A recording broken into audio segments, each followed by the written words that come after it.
Hello everyone, कैसे हैं आप लोग। देखिए, हम लोग डिस्कस कर रहे हैं उत्तर प्रदेश पीएससी 2022 का क्वेश्चन पेपर। पिछले लेक्चर में हम लोगों ने क्वेश्चन नंबर 1 से लेकर के क्वेश्चन नंबर 50 तक डिस्कस कर लिया था। इस सेट में हम लोग डिस्कस करेंगे 51 to 100 और डिटेल डिस्कशन होगा। क्वेश्चन देखना हो और सिर्फ आंसर देखना हो तो फिर तो आप आयोग की वेबसाइट से क्वेश्चन पेपर और आंसर की डाउनलोड करके क्वेश्चन आंसर देख सकते हैं। लेकिन अगर आप चाहते हैं कि डिटेल में डिस्कशन हो क्वेश्चन का, ऑप्शंस का, रिलेवेंट इंफॉर्मेशन का, तब आपके लिए वीडियो परफेक्ट वीडियो रहने वाला है। तो क्वेश्चन नंबर 51 देखते हैं। इसमें पूछा गया which one of the following dams is not in Uttar Pradesh. इस क्वेश्चन से एक बात तो ये पता चलती है कि उत्तर प्रदेश में जितने डैम्स हैं उनके बारे में आपको पढ़ना है। ये एग्जाम में पूछे जाते हैं। सबसे पहला डैम दिया था बदुआ डैम। जैसे ही मुझे बदुआ दिखा तो मुझे याद आया बिहार का बांका जिला, बिहार के बांका में है बदुआ। तो आंसर तो हमें मिल गया कि option A is the right answer. लेकिन बाकी ऑप्शंस को भी देख लेते हैं कि अड़वा डैम है, बघेलखंड डैम है, अहिरौरा डैम है, ये कहां पर है। तो अड़वा और अहिरौरा तो आपको मिलेगा मिर्जापुर डिस्ट्रिक्ट में और बघेलखंड आपको मिलेगा बलरामपुर डिस्ट्रिक्ट में। तो अड़वा, अहिरौरा और बघेलखंड ये उत्तर प्रदेश में है, जबकि बदुआ डैम उत्तर प्रदेश में नहीं है और हमसे नहीं पूछा गया था। आयोग वाले एक बात बहुत अच्छी करने लगे कि नोट को कैपिटल में लिख देते हैं डार्क करके, तो इस बार कंफ्यूजन होने से हम लोग बच जाते हैं। एक तरफ एल्यूमिनियम प्लांट्स दिए हैं, दूसरी तरफ लोकेशन दी हुई है और हमें ये चेक करना है कि इसमें से करेक्टली मैच कौन सा नहीं है। तो एल्यूमिनियम के जो प्लांट्स हैं उनके बारे में पढ़ते हैं। मालको प्लांट, क्या ये चेन्नई में है? बालको, क्या ये कोरबा में है? हिंडाल्को, क्या ये रेणुकूट में है? या इंदल प्लांट है, क्या ये हीराकुड में है? देखिए, सबसे पहला प्लांट ही जो दिया हुआ है मद्रास एल्यूमिनियम कंपनी लिमिटेड। जैसे ही हमें मद्रास दिमाग में आता है तो हमें ऐसा लगता है कि ये चेन्नई में होगा, लेकिन ये चेन्नई में नहीं है, ये है मैट्यूर डिस्ट्रिक्ट में, तमिलनाडु के। तो option A is not correct और एक करेक्ट नहीं है, इसीलिए यही हमारा आंसर हो जाएगा। बाकी के जो तीनों दिए हुए हैं, भारत एल्यूमिनियम कंपनी लिमिटेड बालको, ये कोरबा छत्तीसगढ़ में आपको देखने को मिलेगा। हिंडाल्को का प्लांट आपको देखने को मिलेगा रेणुकूट में, और रेणुकूट है सोनभद्र डिस्ट्रिक्ट में। सोनभद्र डिस्ट्रिक्ट वही डिस्ट्रिक्ट है जहां पर रिहांद डैम है। तो आप ये भी याद रखें कि रिहांद डैम है सोनभद्र में, और सोनभद्र में ही एक जगह है रेणुकूट जहां पर हिंडाल्को का प्लांट है। इंडियन एल्यूमिनियम कंपनी हीराकुड, ये हीराकुड है उड़ीसा में। नेक्स्ट क्वेश्चन पे चलते हैं। Consider the following political parties and arrange them in the chronological order. 4 पार्टियों के नाम दिए हैं और हमें उनको क्रोनोलॉजिकल ऑर्डर में लगाना है। जब भी ये पूछा जाए तो इसका मतलब ये है कि पहले जो पार्टी एस्टेब्लिश हुई उसको पहले रख देंगे, जो पार्टी बाद में एस्टेब्लिश हुई उसको बाद में रख देंगे। एक जमाना था जब ये पूछा जाता था कि कांग्रेस पार्टी को किसने एस्टेब्लिश किया, पर वो कहानियां पुराने जमाने की हो गई। नए जमाने में इस तरह से सवाल आते हैं। बहुजन समाज पार्टी, इसका एस्टेब्लिशमेंट हुआ था 1984 में। अभी इसको लीड कर रही हैं कुमारी मायावती जी। समाजवादी पार्टी को एस्टेब्लिश किया गया था 1992 में। ये वही दौर है जिस दौर में 73rd और 74th कॉन्स्टिट्यूशनल अमेंडमेंट हुआ था। तेलुगु देशम पार्टी बनाई गई थी 1982 में, और ऑल इंडिया तृणमूल कांग्रेस, जिसको शॉर्ट में टीएमसी कहते हैं, पश्चिम बंगाल में अभी सरकार है और ममता बनर्जी इसको लीड करती हैं। तो पहले ममता बनर्जी कांग्रेस पार्टी में थी, उन्होंने कांग्रेस को छोड़ करके all India Trinamool Congress party का गठन किया था 1998 में। तो अगर आपको ये पता है कि कौन सी पार्टी कब बनाएगी, तब आप इस क्वेश्चन का आंसर बहुत ही आसानी से दे सकते हैं। तो देखिए, यहाँ पर सबसे पहले बनी यहाँ सबसे पहले बनी Telugu Desam party, then Bahujan Samaj party जिसे हम बीएसपी कहते हैं, then Samajwadi party, then TMC party. तो 3, 1, 2, 4 राइट आंसर हो जाएगा, और 3, 1, 2, 4 देखने को मिल रहा है ऑप्शन नंबर ए में। नेक्स्ट क्वेश्चन पे चलते हैं। कई बार एग्जाम में ऑप्शन में बीजेपी होता है, तो आप लोग ये कमेंट करके जरूर बताएं कि भारतीय जनता पार्टी को कब बनाया गया। और भारतीय जनता पार्टी बेसिकली शुरुआत में जनसंघ के रूप में एस्टेब्लिश की गई थी। तो जनसंघ को कब एस्टेब्लिश किया गया और बाद में नाम बदल करके कब उसका नाम भारतीय जनता पार्टी कर दिया गया। अशोक के जो रॉक एडिक्ट्स हैं, लगभग 30 हमें अशोका की इंस्क्रिप्शंस मिलेंगे, 33, और सभी 33 इंस्क्रिप्शंस इंपॉर्टेंट हैं। कुछ एग्जाम्स में रिपीटेडली पूछे जाते हैं, कुछ कभी कभी पूछे जाते हैं, लेकिन इन सभी इंस्क्रिप्शंस में कुछ ना कुछ आपको जानकारी मिलती है। इसमें पूछा गया कि वो अशोका का कौन सा इंस्क्रिप्शन है जो रिलीजियस सिंथेसिस की बात करता है, यानी कि रिलीजियस टॉलरेंस की बात करता है। जब हम रिलीजियस टॉलरेंस की बात करते हैं उसका मतलब होता है सर्वधर्म समभाव, सभी लोग सहनशीलता के साथ एक समाज में मिलजुल करके रहें, जिसकी वर्तमान समय में बहुत जरूरत है। ये मिलता है रॉक एडिक्ट 12th में, यानी कि ऑप्शन बी राइट आंसर है। आपको पता होगा कि जो अशोका के रॉक एडिक्ट्स हैं इनको डेसिफर किया था जेम्स प्रिंसिप ने। तो अंग्रेजों के भारत में आने से बहुत सारे नुकसान हुए, लेकिन एक काम इन्होंने अच्छा ये किया कि अशोका की जो लैंग्वेज थी, जो एडिक्ट थे, उनको डेसिफर किया और आज के समय में हमने उनको पढ़ करके बहुत सारी इंफॉर्मेशन कलेक्ट की, जिससे हमें इंडिया के गौरवमयी इतिहास के बारे में पता चलता है। नेक्स्ट क्वेश्चन बहुत ही सिंपल क्वेश्चन है। The audit report of the controller and auditor general of India, Bharat के संविधान के आर्टिकल 76 के तहत कैग का गठन किया जाता है। कैग यानी कि कंट्रोलर एंड ऑडिटर जनरल, और ये अपनी रिपोर्ट जब सबमिट करते हैं तो इनकी रिपोर्ट को जो एग्जामिन करती है वो कमेटी का नाम है पब्लिक अकाउंट कमेटी, जिसको हम पीएससी भी कहते हैं। पीएससी के बारे में एक दिलचस्प बात यह है कि इसमें 22 मेंबर तक हो सकते हैं। जब मैं कह रहा हूं कि अप टू 22 मेंबर्स, इसका मतलब यह है कि 15 मेंबर लोकसभा से लिए जाते हैं, lower house of the parliament, and less than equal to 7 members हम इंक्लूड कर सकते हैं upper house of the parliament, जिसको राज्यसभा या हाउस ऑफ काउंसिल्स भी कहते हैं। तो पब्लिक अकाउंट कमेटी हमारा राइट आंसर हो गया। दुधवा नेशनल पार्क कहां पर है? ये लखीमपुर खीरी में है, एक टाइगर रिजर्व है, आपको याद रखना है। जितने नेशनल पार्क्स हैं, वाइल्ड लाइफ सेंचुरीज हैं, एग्जाम के एवरग्रीन क्वेश्चंस होते हैं, तो आपको जरूर पढ़ के जाना है। नेक्स्ट क्वेश्चन में एक तरफ सेंटर दिया है, बेसिकली वर्ल्ड की कुछ सिटीज दी हैं, दूसरी तरफ इंडस्ट्री दी है और हमें मैच करना है। पहला ऑप्शन है ओसाका। ओसाका जापान का शहर है और ओसाका फेमस है कॉटन टेक्सटाइल के लिए, तो ए का हो गया 3। डेट्रॉयट एक यूएसए की सिटी है और ये ऑटोमोबाइल इंडस्ट्रीज के लिए फेमस है, तो बी का हो गया 4। क्यूबा, जहां की क्यूबन मिसाइल क्राइसिस फेमस है और क्यूबा फेमस है C4 क्यूबा, C4 सिगार, यानी कि फर्स्ट। सेंट पीटर्सबर्ग ये रसिया का एक शहर है। कई बार एग्जाम में पूछा जाता है कि सेंट पीटर्सबर्ग कहाँ है, पोर्टोरिको कहाँ है, जोहान्सबर्ग कहाँ है। कभी ये नहीं पूछा जाएगा कि श्रीनगर कहाँ है। आपको पता है कि श्रीनगर एक तो जम्मू कश्मीर की राजधानी है और एक और श्रीनगर है उत्तराखंड में। सेंट पीटर्सबर्ग जो कि रसिया में है और इस सिर्फ बिल्डिंग के लिए फेमस है, यहाँ पर सिर्फ इंडस्ट्री काफी फ्लोरिश कर रही है। 3, 4, 1, 2 राइट आंसर हो जाएगा, यानी कि ऑप्शन डी। नेक्स्ट क्वेश्चन की तरफ चलते हैं। कहानी शुरू होती है सस्टेनेबल डेवलपमेंट गोल की। जैसे ही सस्टेनेबल डेवलपमेंट गोल का नाम आए तो आपको कम से कम इतना तो पता होना जरूरी है कि टोटल 17 सस्टेनेबल डेवलपमेंट गोल्स हैं, लेकिन इस कम से काम नहीं चलेगा, तो आपको पता होने चाहिए सभी 17 के 17 गोल्स में किस एसडीजी में क्या कहा गया है। जैसे एसडीजी 10 क्या कहता है? तो एसडीजी 10 कहता है कि जो इनइक्वालिटी है सोसाइटी में उसको रिड्यूस करो। एसडीजी 13 कहता है क्लाइमेट चेंज के बारे में। मैं इसको ऐसे याद रखता हूं, 13 यानी कि 13, तो 13 क्या होगा अगर क्लाइमेट चेंज हो गया तो। ऐसे ही 10 को मैं याद रखता हूं, एक तरफ 1 है और 0 है, तो 1 0 में मत बटो, इनइक्वालिटीज को हटाओ। आप किसी और तरीके से भी याद रख सकते हैं, बहुत सारे लोगों ने यूट्यूब पर कुछ ट्रिक्स भी बता रखी हैं, उनसे भी आप याद रख सकते हैं। एसडीजी 14 14 साल तक लाइफ होती है बिलो वाटर और 15 में लाइफ आ जाती है ऑन लैंड, तो ऐसे आप याद रख सकते हैं। तो ए का हो गया 3, बी का हो गया 1, ए का 3, बी का 1, सी का 4 और डी का 2, यानी कि option D is right answer.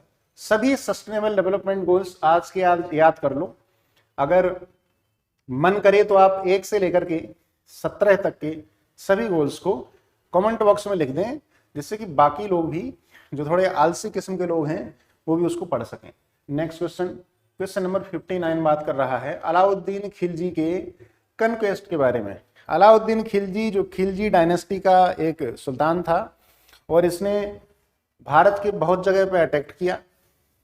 एक जमाना था जब पूछा जाता था बाबर के 4 युद्धों के बारे में, अब वो जमाना है जब पूछा जाता है अलाउद्दीन के 4 युद्धों के बारे में। रणथंबोर राजस्थान, गुजरात, वारंगल और चित्तौड़, ये 4 लोकेशन दी हुई है। गुजरात पर जब अलाउद्दीन खिलजी ने अटैक किया था तो साल था 1299।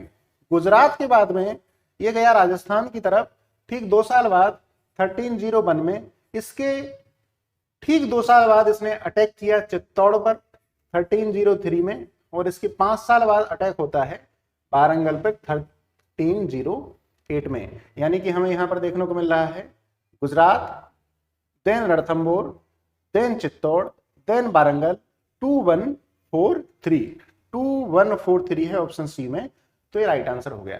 अलाउद्दीन खिलजी के इन 4 बैटल्स के अलावा 2 और इंपॉर्टेंट बैटल्स हैं। अगर आप उनको क्रोनोलॉजिकल ऑर्डर में याद रखते हैं तो ना केवल उत्तर प्रदेश पीएससी, बल्कि अगर आप यूपीएससी के लिए तैयारी कर रहे हैं, किसी और एग्जाम के लिए तैयारी कर रहे हैं, तो सभी में उसका बेनिफिट आपको निश्चित रूप से मिलेगा। Biodegradable, bio means biological, biological means natural. तो ऐसा कौन सा सब्सटेंस है जो नेचुरली डिग्रेडेबल है? होता क्या है कि अगर अर्थ में कोई सब्सटेंस मिल गया तो बैक्टीरिया उसको डिकम्पोज करते हैं, लेकिन बैक्टीरिया सब चीजों को डिकम्पोज नहीं कर पाते। जैसे गिलास बोतल, बैक्टीरिया कहेगा भाई तुमने बोतल फेंक दी ना, हजारों साल पड़ी रहेगी। प्लास्टिक के कप पड़े रहने दो हजारों साल, एल्यूमिनियम फॉइल पड़ी रहने दो, लेकिन हम वूल को डिकम्पोज कर देंगे। तो जो नेचुरल सब्सटेंस हैं, जनरली नेचर जो भी पैदा करती है उसको डिकम्पोज करने का भी तरीका जानती है, लेकिन जो मैन मेड है, सिंथेटिक है, जो हमने बनाया, उसको डिकम्पोज करना थोड़ा मुश्किल है। Next question, India state of forest report आई 2021 में, और इसमें पूछा गया कि वो कौन सा स्टेट है जहां पर फॉरेस्ट कवर का इंक्रीमेंट सबसे ज्यादा हुआ है, maximum increase in the forest cover during last 2 year. तो इसका आंसर है आंध्र प्रदेश। आंध्र प्रदेश में फॉरेस्ट कवर का सबसे ज्यादा इंक्रीमेंट देखने को मिला। आंध्र प्रदेश के बाद जो स्टेट सेकंड पोजीशन पे था वो था तेलंगाना। आंध्र प्रदेश और तेलंगाना एक समय एक हुआ करते थे, लेकिन 2014 में तेलंगाना स्टेट को बनाया गया। तो ये राइट आंसर हो जाएगा। इसके साथ साथ में एक जरूरी बात जो याद रखने वाली होती है वो ये है कि इंडिया की एक नेशनल फॉरेस्ट पॉलिसी है, और इंडिया की नेशनल फॉरेस्ट पॉलिसी कहती है कि भारत में जो टोटल जगह है उसके लगभग 33% लैंड पर फॉरेस्ट होना चाहिए। हालांकि जो फॉरेस्ट कवर है वो लगभग 24.6% पे है। ये डेटा बदलता रहता है, तो आप करंट में चेक कर सकते हैं कि क्या 24.6% जगह पर फॉरेस्ट कवर है, या ये कम हो गई या फिर बढ़ गई। अगर बढ़ गई होगी तो बहुत अच्छी बात है। सबसे ज्यादा फॉरेस्ट कवर जिस स्टेट में आपको देखने को मिलेगा वो स्टेट है मध्य प्रदेश। ये भी एग्जामिनर का फेवरेट क्वेश्चन रहा है, किसी ना किसी एग्जाम में इसको पूछा जाता है। कहानी को आगे बढ़ाते हैं और हम चलते हैं one district one product scheme पर। One district one product scheme एक स्टेट गवर्नमेंट की स्कीम है। उत्तर प्रदेश के सभी 80 जिलों के लिए एक प्रोडक्ट को डिसाइड किया गया कि इस जिले में इस प्रोडक्ट का प्रमोट किया जाएगा। तो हमें ये चेक करना है कि कौन सा करेक्ट मैच नहीं है। एक बार देख लेते हैं। 4 शहर दिए हैं, आगे उनका प्रोडक्ट लिखा है। गौतम बुद्ध नगर जो ग्रेटर नोएडा वाला एरिया है, क्या ये रेडीमेड गारमेंट के लिए है? बिल्कुल ठीक बात है। अमेठी इज रिलेटेड टू मूंज प्रोडक्ट, ये भी ठीक बात है। मूंज एक प्रकार की घास होती है और इससे बहुत सारी चीजें बनाई जाती हैं, जैसे कि हम मूंज से थैले भी बना सकते हैं, बैग बना सकते हैं। आगरा वो लेदर प्रोडक्ट के लिए। बागपत जो है वो वुडन टॉयज के लिए नहीं है। One district one product scheme में बागपत है हाउस फर्निशिंग के आइटम्स के लिए, जैसे आपको पिलोज बनाने हैं, बेडशीट बनानी है, कर्टेन्स बनाने हैं, तो ये this is related to Baghpat. Baghpat is not related to wooden toys, और नॉट करेक्टली मैच पूछा था, यानी कि option D is not correct. That's why this is our answer. Now moving to next question, natural arsenic water contamination वाली country पूछी गई। This is very shocking. हमारी earth पर ऐसे बहुत सारे इलाके हैं जहां पर नेचुरली आर्सेनिक का कंटेमिनेशन है, and arsenic water contamination is very dangerous. इससे स्किन के डिसीज हो सकते हैं, इससे कैंसर हो सकता है। तो ये कंटेमिनेशन मिलेगा आपको बांग्लादेश में। और बांग्लादेश आप जानते हैं एक समय ईस्ट पाकिस्तान था, उससे पहले अखंड भारत का हिस्सा था, और बांग्लादेश बना था ईस्ट बंगाल से। ईस्ट बंगाल और वेस्ट बंगाल, बंगाल विभाजन हुआ था 1905 में। लॉर्ड कर्जन उस समय भारत का गवर्नर जनरल हुआ करता था। 1911 में लॉर्ड हार्डिंग के टाइम दिल्ली दरबार में यूनिफिकेशन ऑफ बंगाल किया जाता है। ये हिस्ट्री की कहानी है, फिर भी मुझे लगा कि आपको बता देनी चाहिए तो बता दिया। बांग्लादेश के अलावा भारत का बंगाल एक ऐसा स्टेट है जहां पर आपको नेचुरल आर्सेनिक कंटेमिनेशन मिलेगा। नेक्स्ट क्वेश्चन है क्वेश्चन नंबर 64। मुझे पर्सनली ऐसा लगता है कि ये क्वेश्चन एक ऐसा क्वेश्चन है जो अगर कोई करेगा तो नेगेटिव हो जाएगा, क्योंकि जनरली ये जो 4 बैटल्स दिए हैं इनमें से आपने चारों की 4 बैटल्स ना पढ़ी हो इस बात के चांसेस बहुत ज्यादा हैं, और अगर पढ़ी होंगी तो प्रोबेबिलिटी इस बात की बढ़ जाती है कि आपको ईयर याद नहीं होगा। तो या तो नेगेटिव होगा या फिर आप शायद कर नहीं पाओगे। नेगेटिव होने से बढ़िया है इस तरह के सवालों को तभी करें जब आपको कॉन्फिडेंस हो। यहां पर हम देख लेते हैं, पहला है बैटल ऑफ मुदकी। मुदकी एक जगह है पंजाब में, फिरोजपुर डिस्ट्रिक्ट में। तो मुदकी में एक बैटल हुआ था 1845 में।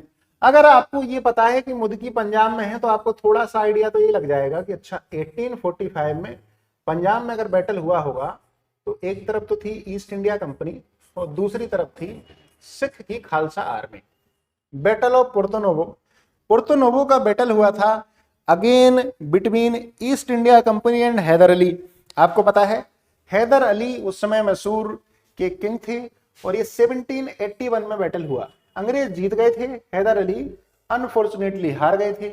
पोर्टोनोवो नाम पढ़ने से हमें ये पता चलता है कि दक्षिण भारत की जगह है, लेकिन जैसे ही हमें पता चलता है कि बैटल ईस्ट इंडिया कंपनी और मैसूर के बीच में हुआ, मैसूर के राजा हुआ करते हैं हैदर अली, वैसे ही हमें समझ में आता है कि अच्छा मैसूर है कर्नाटका में, और अगर ये कर्नाटका में है, बेंगलोर के पास में है, तो ये पोर्टोनोवो जगह भी कर्नाटका में होगी। यही आप मात खा जाओगे। इंफॉर्मेशन आपको डिटेल होना जरूरी है। ये जगह है तमिलनाडु में। Battle of सकरखेड़ा।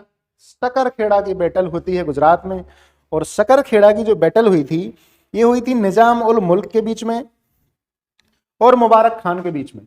मुबारक खान जो कि डेक्कन सल्तनत का एक सूबेदार था और निजाम उल मुल्क के साथ इसने युद्ध किया था गुजरात में 1724 में। तो यहां से हमें अभी तक जो सबसे पहले वाली डेट मिली है वो 1724 ही है। Battle of बिदारा।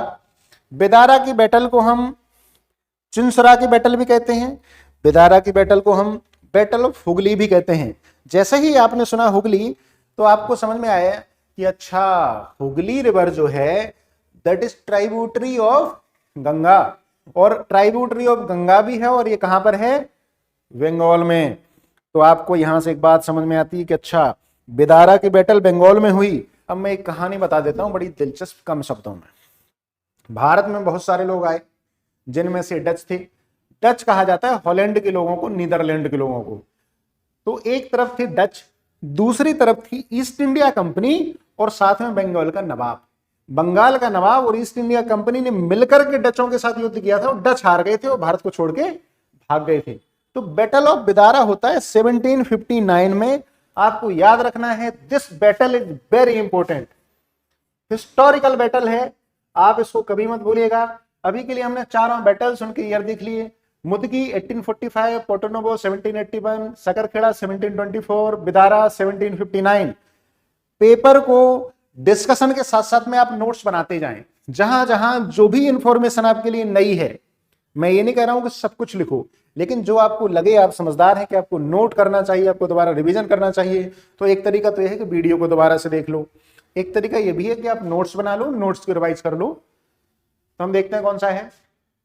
3 4 2 1। 3 4 2 1 मिलेगा आपको ऑप्शन बी में। ऑप्शन बी राइट आंसर हो गया। क्रोनोलॉजिकल ऑर्डर आप तभी लगा पाओगे जब आपने डिटेल में पढ़ा है, आपकी मेमोरी अच्छी है, आपको ईयर याद है। अदरवाइज क्रोनोलॉजिकल ऑर्डर वाले क्वेश्चंस रॉन्ग हो जाते हैं और हमें एग्जाम में रॉन्ग करके नहीं आना है, क्योंकि negative marking is very dangerous for our future. Sulpha drug पूछा गया कि किस तरह का ड्रग है। देखिए sulpha drug is anti bacterial drug. Humans में सल्फा ड्रग का यूज अब बंद कर दिया गया है, but we use it in animals, so this is anti bacterial drug. Next question में पूछा गया ग्लोबल बिजनेस सिटीज की एक इंडेक्स आई थी जनवरी 2022 में, और इसमें वर्ल्ड में सबसे टॉप की बिजनेस सिटी कौन सी है? तो ये था हांगकांग और सेकंड पोजीशन पे था लंदन। तो हमारा राइट आंसर हो गया हांगकांग यानी कि ऑप्शन बी। नेक्स्ट क्वेश्चन पर चलते हैं।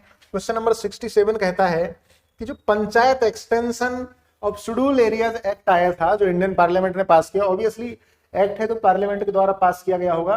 Panchayat extension to schedule area तीसा, आप जानते हैं कि कॉन्स्टिट्यूशन में कुछ शेड्यूल एरियाज मेंशन किए गए हैं, वहां पर पंचायत को एक्सटेंड करने के लिए एक्ट आ गया था और ये एक्ट आया था 1996 में।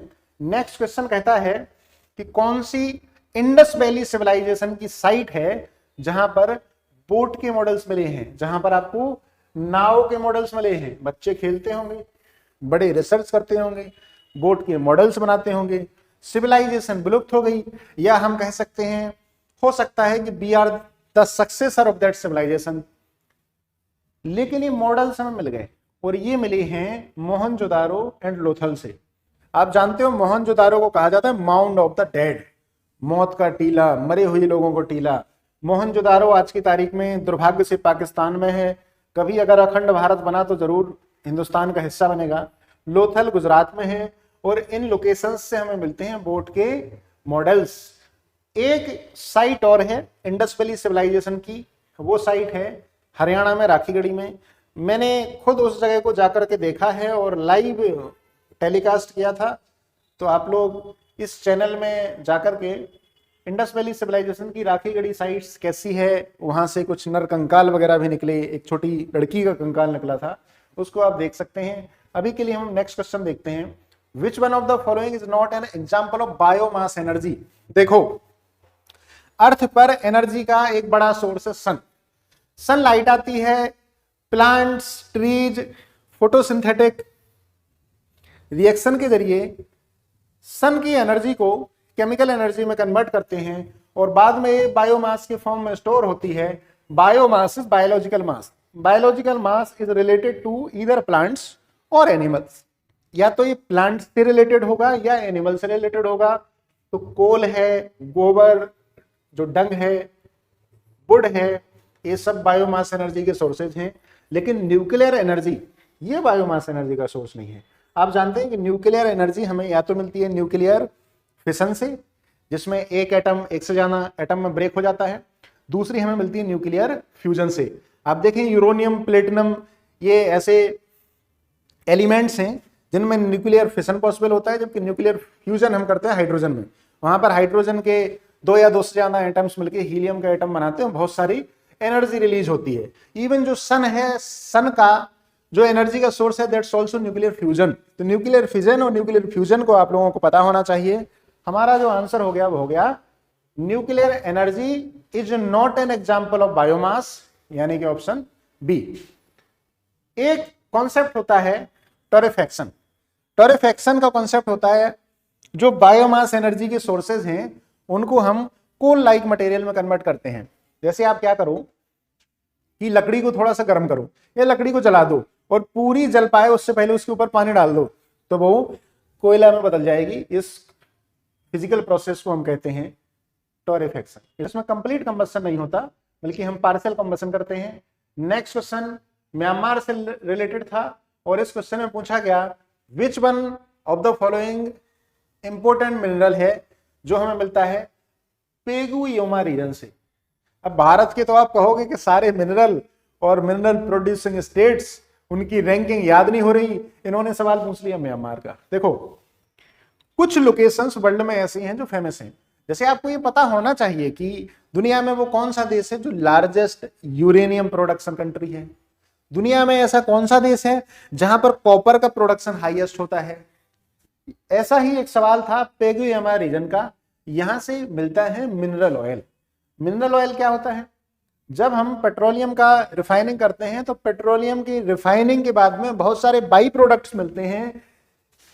Out of that by products, one by products is also mineral oil. Mineral oil के बहुत सारे यूज होते हैं। नेक्स्ट क्वेश्चन में पूछा गया कि वो कौन सा हीट इंजन है जिसमें कार्बोरेटर का यूज किया जाता है। बाइक चलाते हो आप लोग, और बाइक चलाते हो तो आपको पता होगा कि बाइक में कार्बोरेटर लगा रहता है। कार्बोरेटर यूज किया जाता है पेट्रोल इंजन में। कभी भी डीजल इंजन में कार्बोरेटर की जरूरत नहीं पड़ती। ये बहुत ही सिंपल क्वेश्चन था, वैसे 10th क्लास में पेट्रोल और डीजल इंजन के बारे में पढ़ाया जाता है।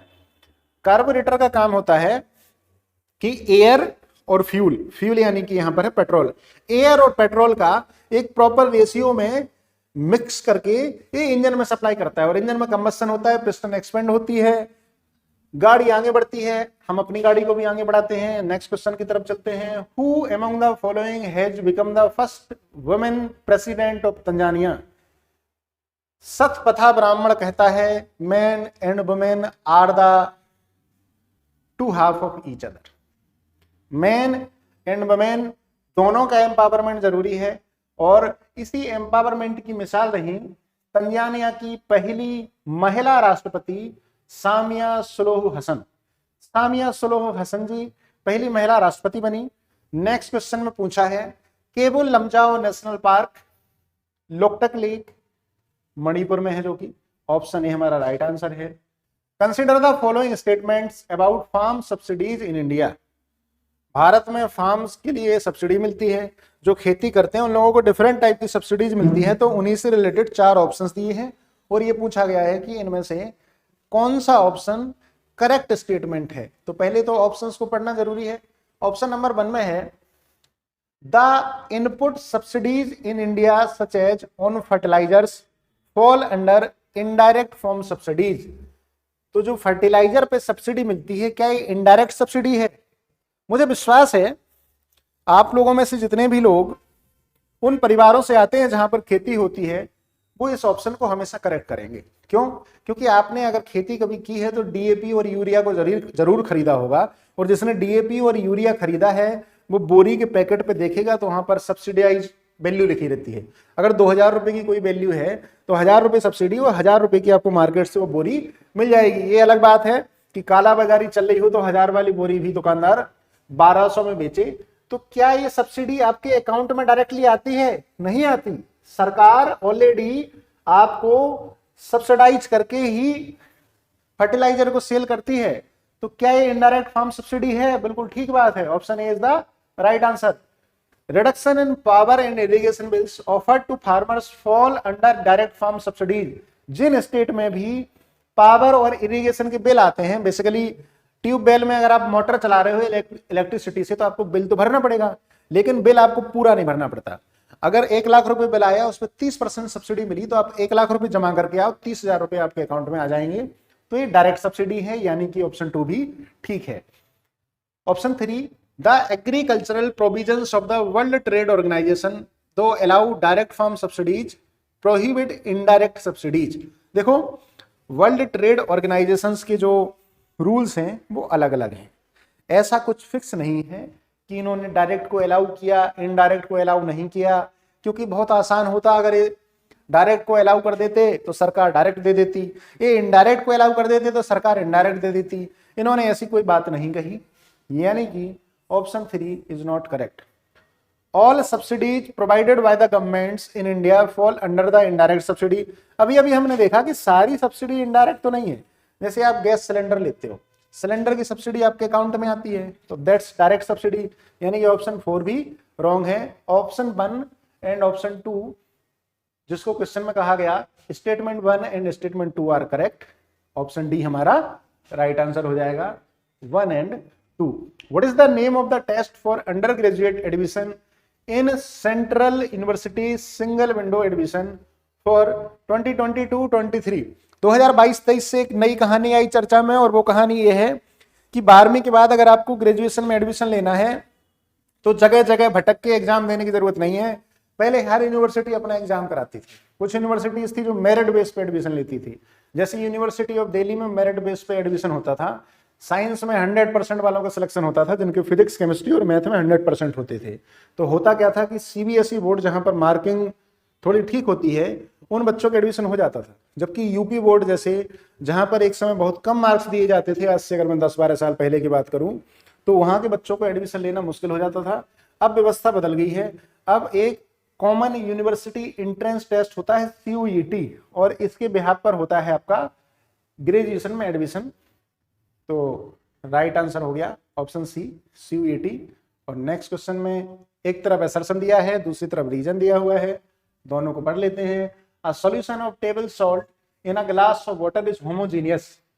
होमोजीनियस मतलब एक जैसा, और हेट्रोजीनियस मतलब एक जैसा ना हो।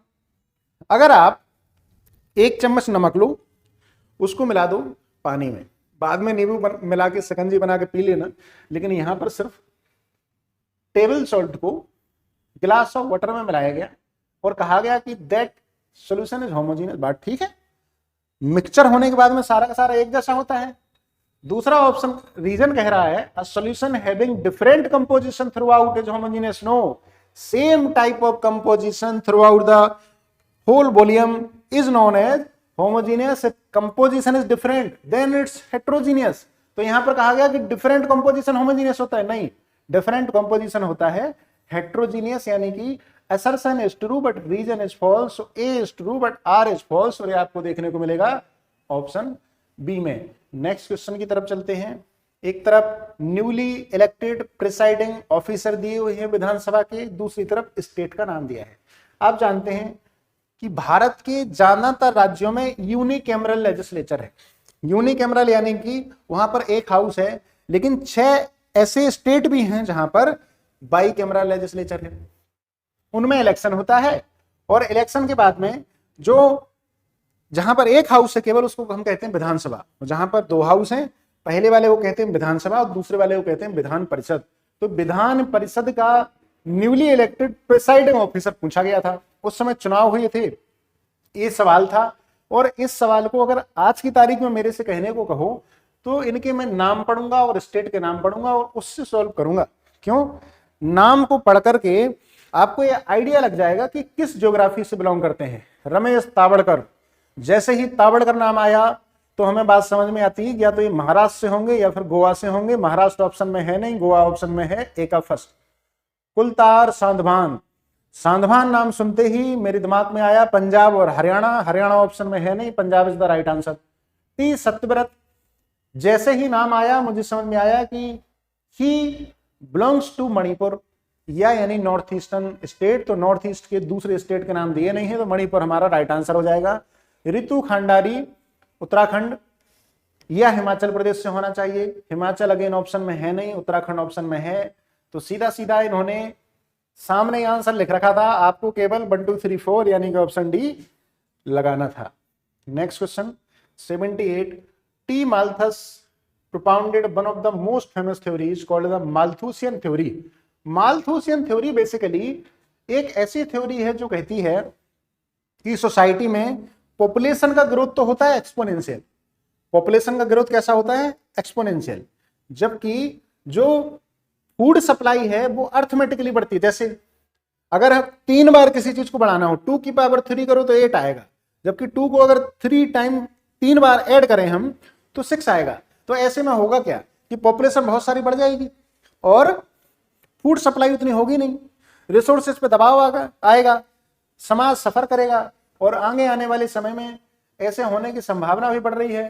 तो Malthusian theory is very important and also very interesting theory of population, जो आपको पढ़नी चाहिए। नेक्स्ट क्वेश्चन मेरा फेवरेट क्वेश्चन है। क्यों फेवरेट है ये क्वेश्चन पढ़ने के बाद बताता हूं।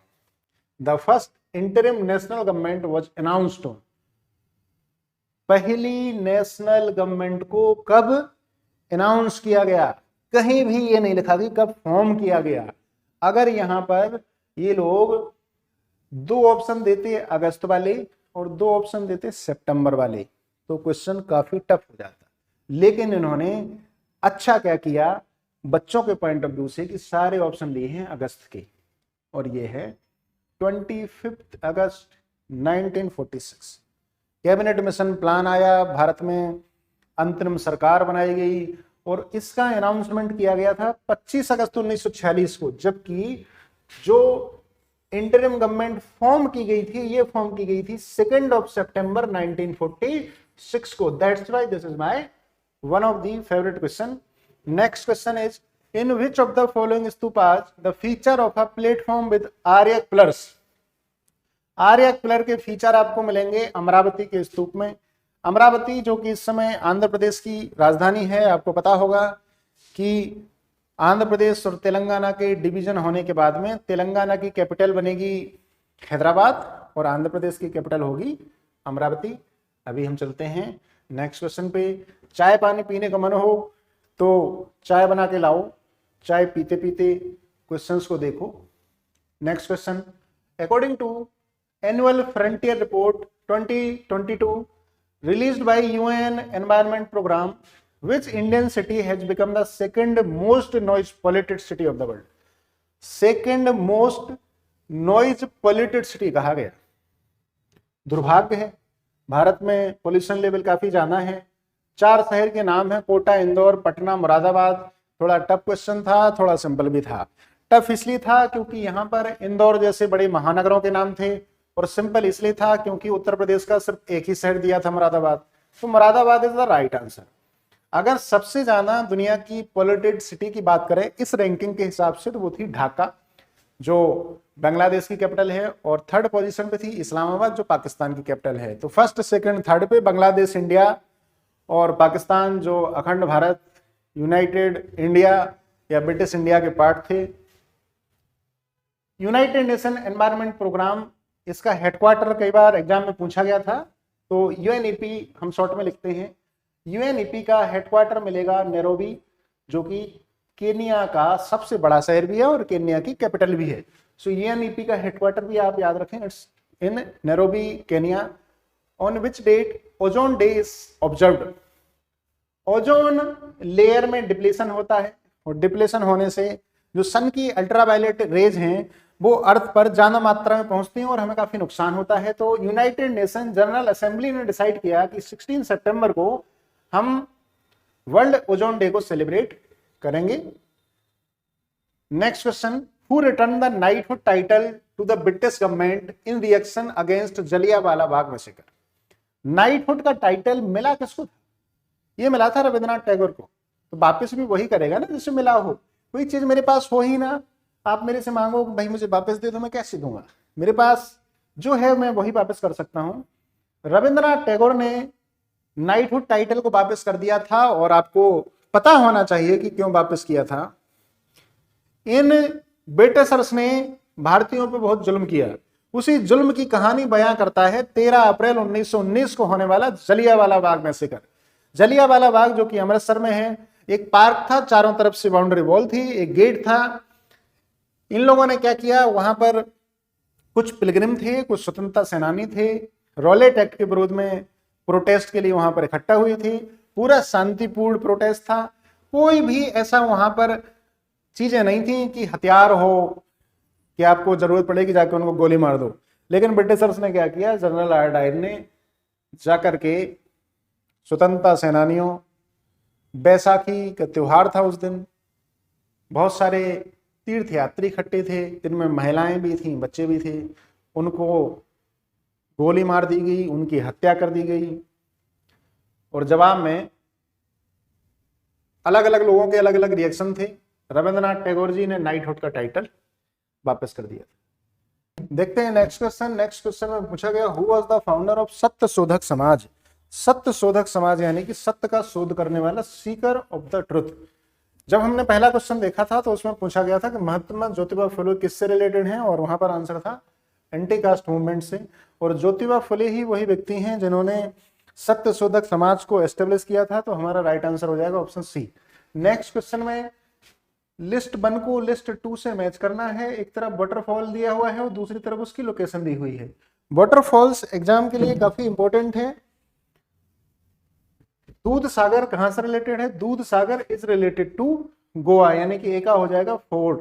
Barkana is related to Karnataka, Barkana भी कर्नाटका में है, जोग वाटरफॉल भी कर्नाटका में है। खान दादर उड़ीसा में है।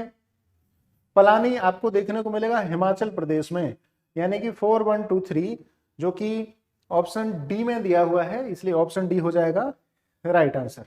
नेक्स्ट क्वेश्चन है क्वेश्चन नंबर 86। क्वेश्चन नंबर 86 में बहुत ही सिंपल क्वेश्चन है।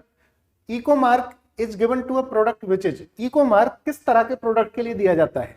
क्या ये अनएडल्टरेटेड प्रोडक्ट के लिए दिया जाता है? अनएडल्टरेटेड का मतलब होता है जिसमें किसी तरह की मिक्सिंग ना की गई हो। जैसे आज के समय नकली दूध मिलेगा आपको, नकली खोया मिलेगा, तो अनएडल्टरेटेड प्रोडक्ट के लिए मिलता है?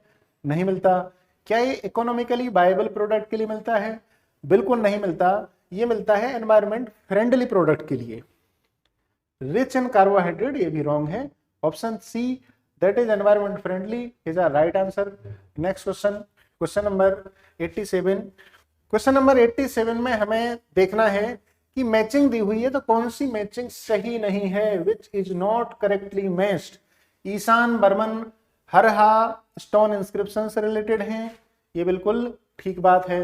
सर्व बर्मन क्या एक गया कॉपर प्लेट से रिलेटेड हैं? अभी देखते हैं। जीवित गुप्ता सेकंड ही is related to Dev Baranark inscription, ये बिल्कुल ठीक बात है।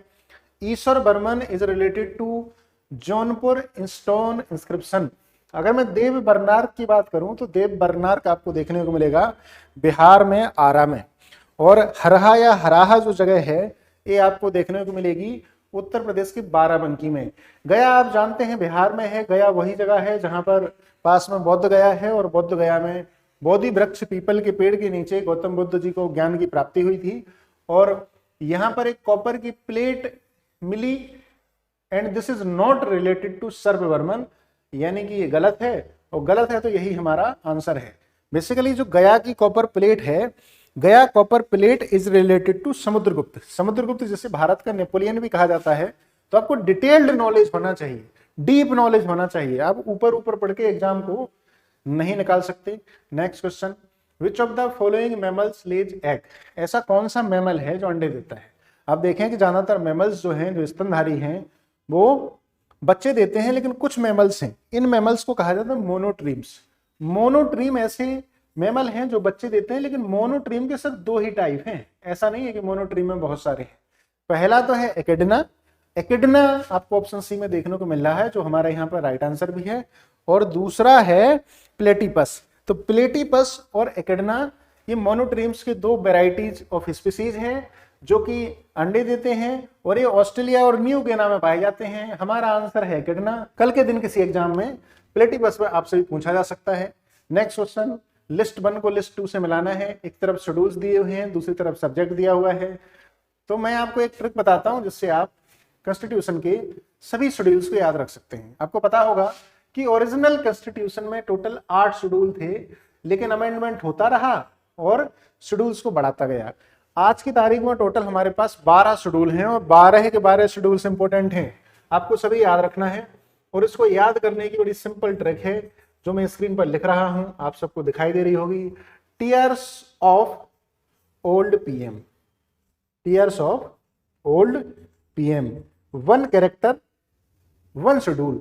टी से टेरिटरी, ई से एमोल्यूमेंट्स, ए से अफर्मेशन, आर से राज्यसभा, एस से शेड्यूल एरिया, ओ से अदर शेड्यूल एरिया, एफ से फेडरल स्ट्रक्चर जिसमें डिफरेंट टाइप की लिस्ट भी आ जाएंगी, ओ जो कि 8th शेड्यूल है ऑफिशियल लैंग्वेजेज।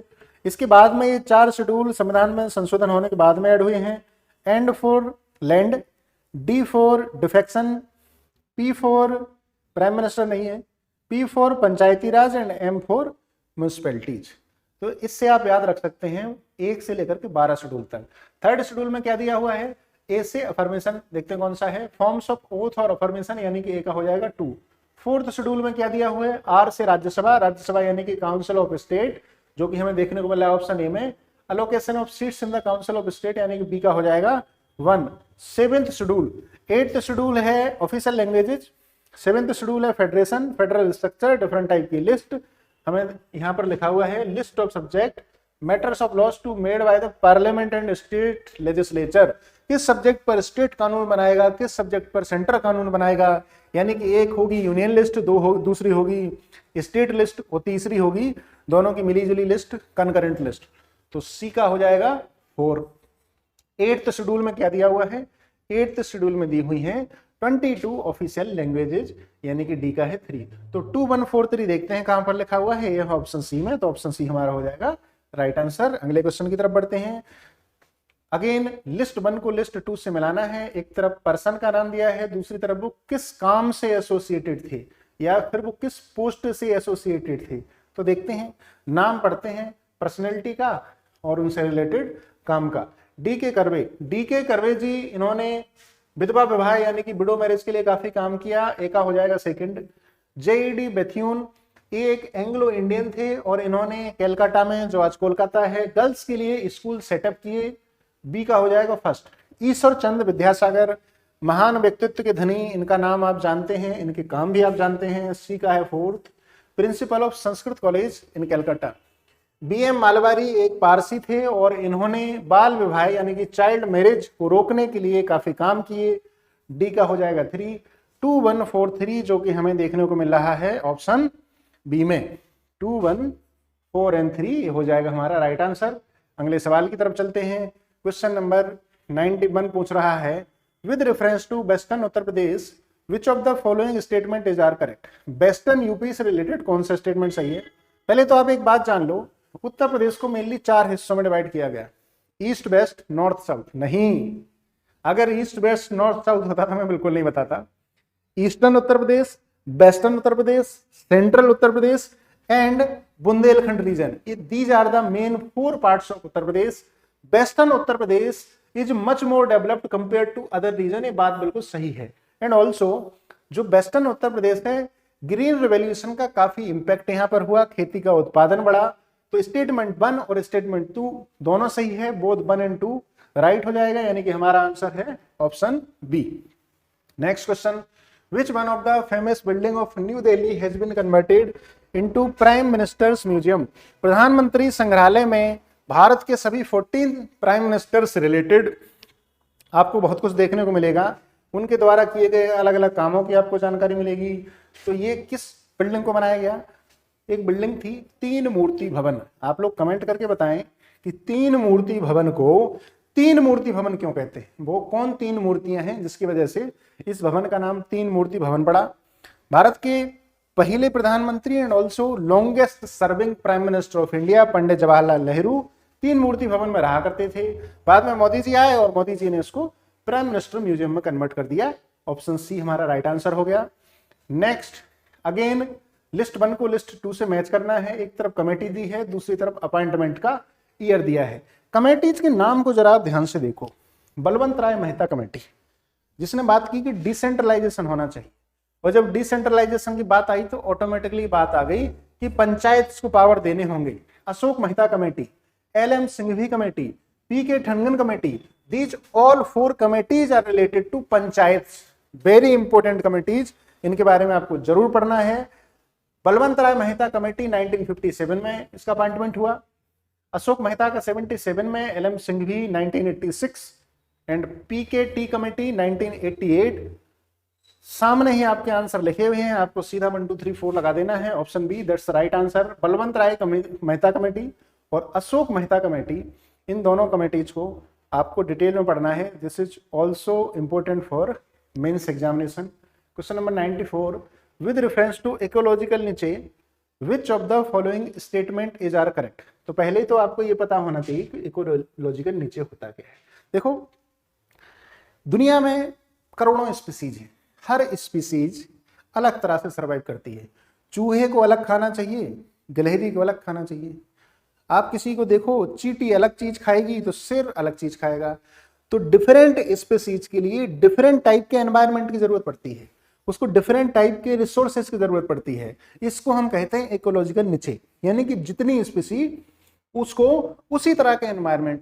एक इंपॉर्टेंट बात यह है कि ऐसी कुछ स्पीसीज हैं जो अलग अलग एनवायरनमेंट में सर्वाइव कर लेती हैं, लेकिन ज्यादातर स्पीसीज को एक स्पेशल एनवायरनमेंट चाहिए, यानी कि इकोलॉजिकल नीचे में भी डाइवर्सिटी है। तो ये आपने समझ लिया। अब हम स्टेटमेंट को पढ़ते हैं। It represents the range of conditions that it can tolerate the resources it utilizes and its functional role in ecological system।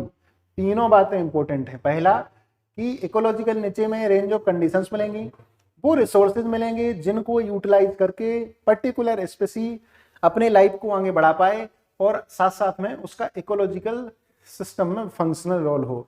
आप जानते हैं कि एनर्जी का एक ऑर्डर होता है और उस ऑर्डर को नेचर में हमेशा फॉलो किया जाता है। तो स्टेटमेंट 1 में जो भी लिखा है वो पूरी तरह से सही है। स्टेटमेंट 2 कहता है each species has a distinct नीचे। ठीक बात है, हर स्पीसी को एक अलग तरह के नीचे की जरूरत है। Statement 1 and statement 2 both are correct, यानी कि 1 and 2 option B right answer हो जाएगा। Next question, from which place Jaita and Kumpa were associated, who impressed Shershah with their builder. देखो जयता एंड कुंपा किस जगह से रिलेटेड हैं जिन्होंने शेरशाह को इंप्रेस किया। शेरशाह सूरी, जिसको शेर खान भी कहा गया, शेरशाह सूरी को इंप्रेस करने का मतलब ये कभी मत समझ लेना कि शेरशाह सूरी की तरफ थे।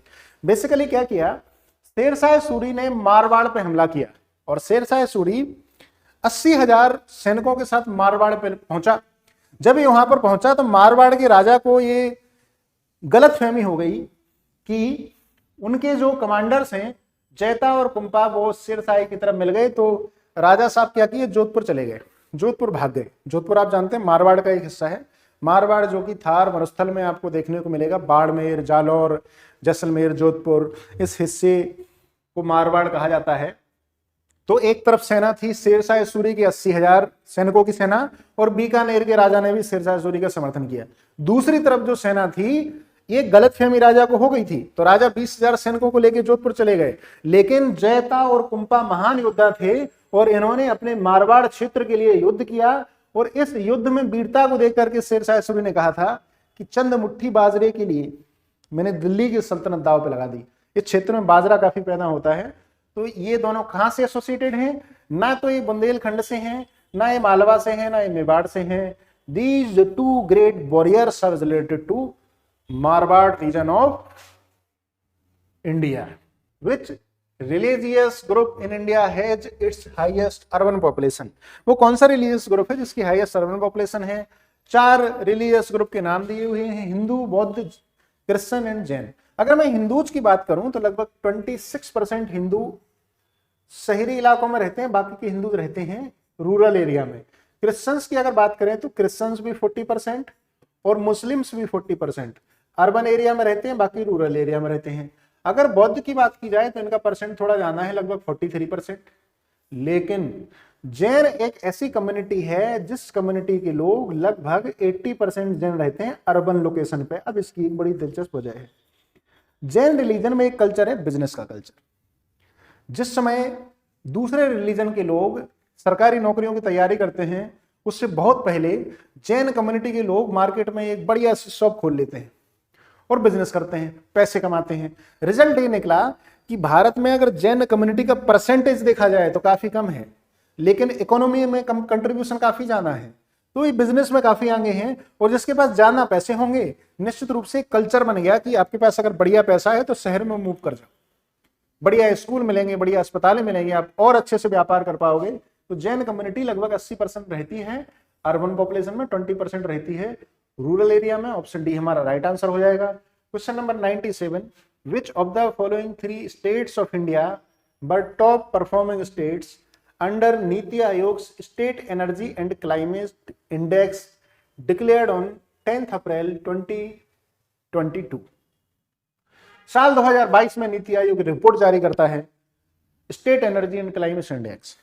देखो कोई भी रिपोर्ट अगर एग्जाम के 1-2 महीने पहले आई है तो आपको पढ़ के जरूर जाना है। It may be national report और it may be international report, like any kind of report from United Nations. आप उनको जरूर पढ़ें। एटलीस्ट अगर इंडिया स्पेसिफिक कोई स्पेशल बात कही गई है तो उसको जरूर पढ़ना है, एग्जाम में पूछा जाता है। इसमें जो राइट आंसर था that is Gujarat, Kerala and Punjab. ये 3 बेस्ट परफॉर्मिंग स्टेट थे, तो ये हमारा राइट आंसर हो गया। Next question, question number 98। देखो 50 क्वेश्चंस में एक क्वेश्चन ऐसा है जिसको मैं नहीं बताऊंगा, जिसको बताना है आपको। क्वेश्चन नंबर 98 बहुत सिंपल है। अगर आपने 2011 की सेंसस को पढ़ा है तो आप इसको आसानी से कर पाओगे। Consider the following cities of Uttar Pradesh and arrange them in descending order in terms of their population. Population के डिसेंडिंग ऑर्डर में लगाना है। किसको लगाना है? गाजियाबाद, कानपुर, आगरा, लखनऊ। तो ये क्वेश्चन आपके लिए है। कमेंट करके बताओ कि सबसे ज्यादा पॉपुलेशन किसकी है, फिर उससे जिसकी कम हो, फिर उससे जिसकी कम हो, फिर लास्ट में हो। तो हमारा डिसेंडिंग ऑर्डर हो जाएगा। आप कमेंट करके इसको जरूर बताइए इसका आंसर क्या होगा। क्वेश्चन नंबर 99 पे चलते हैं। Who is the record holder for single longest space flight by NASA astronaut abroad the international space station. International space station में सबसे लंबे समय तक रहे एस्ट्रोनॉट, उनका नाम है मार्क बेंदेही। 55 दिनों तक लगभग ये इंटरनेशनल स्पेस स्टेशन पे रहे। और जब ये इंटरनेशनल स्पेस स्टेशन से अर्थ पर वापस आए तो कुछ टाइम बाद हो गया एग्जाम। तो एग्जामिनर को लगा कि एक महान एस्ट्रोनॉट धरती पे वापस आया है, तो क्यों ना एग्जाम में पूछ लिया जाए कि उनका नाम क्या है। तो उनका नाम है मार्क वेंदेही। इन्होंने पहले बीएससी की फिजिक्स में, एमएससी की अप्लाइड फिजिक्स में, then he has joined US army. फिर वो यूएस आर्मी के कॉलेज में असिस्टेंट प्रोफेसर के तौर पर पढ़ाने लगे। बाद में he has joined NASA and now he is serving as NASA astronaut. Question number 100, ये आज का लास्ट क्वेश्चन है। और जैसे कि मैंने आपको कहा था कि मैं क्वेश्चन पेपर को 3 डिफरेंट सेट्स में डिस्कस करूंगा, हर सेट में 50 क्वेश्चन डिस्कस किए जाएंगे। मैं चाहता तो ऐसा भी कर सकता था कि आपको क्वेश्चन बताता जाऊं, आंसर बताता जाऊं, पर मुझे ये ठीक नहीं लगता। मुझे ठीक यही लगता है कि क्वेश्चंस का डिटेल डिस्कशन किया जाए, जो कि हम लोग कर रहे हैं। एक बात और, अगर आप लोग ये चाहते हैं कि मैं सभी 150 क्वेश्चंस को एक सिंगल वीडियो में डिस्कस करूं, सिंगल वीडियो में लेके आऊं या लाइव डिस्कस करूं, तो मैं ऐसा भी कर सकता हूं। तो ये आपके ऊपर है, आपका फीडबैक क्या है, आपकी नीड क्या है, तो कमेंट में आप ये जरूर बताएं। इसके अलावा उत्तर प्रदेश पीएससी की अगर आप तैयारी कर रहे हैं, तो जिन टॉपिक्स को आप कवर करना चाहते हैं in depth, not only for prelims but also for mains examination, तो मैं आपके लिए जरूर लेके आऊंगा। आप उन टॉपिक्स को कमेंट करके जरूर बताइएगा। अभी के लिए हम देखते हैं आज का last question. Consider the following subjects and arrange them into sequential order as mentioned in the Constitution. Constitution में जिस sequential order में ये मेंशन है, उसी sequential order में हमें मेंशन करना है। ठीक है, फर्स्ट नंबर पे दिया है the union and its territory. हम जानते हैं यूनियन और उसकी टेरिटरी कॉन्स्टिट्यूशन के पार्ट 1 में आपको देखने को मिलेगी। फंडामेंटल ड्यूटीज, जो कि 42nd कॉन्स्टिट्यूशनल अमेंडमेंट एक्ट आया 1976 में इंदिरा गांधी जी के दौर में, और फंडामेंटल ड्यूटीज को ऐड किया गया पार्ट 4A में। सिटीजनशिप की अगर मैं बात करूं, तो सिटीजनशिप आपको देखने को मिलेगी पार्ट 2 में। DPSP directive principles of state policy, जिसको लिया गया था इस कॉन्स्टिट्यूशन से, और डीपीएसपी आपको देखने को मिलेंगे पार्ट 4 में। तो आप देख रहे हैं स्क्रीन पर किसी तरह से हट गया, मैं उसको दोबारा से लिख देता हूं, कलर भी बदल गया। Wow great. The union and its territory part 1, fundamental duties part 4A, citizenship part 2, and DPSP part 4। तो इसका आंसर क्या हो गया? 1, 3, 4 एंड 2, और 1, 3, 4, 2 ऑप्शन बी में दिखाई दे रहा है। ऑप्शन बी हो जाएगा राइट आंसर। तो ये थे आज के 50 क्वेश्चंस जिनको हमने डिटेल में डिस्कस किया। तो चलते हैं दोस्तों, जय हिंद।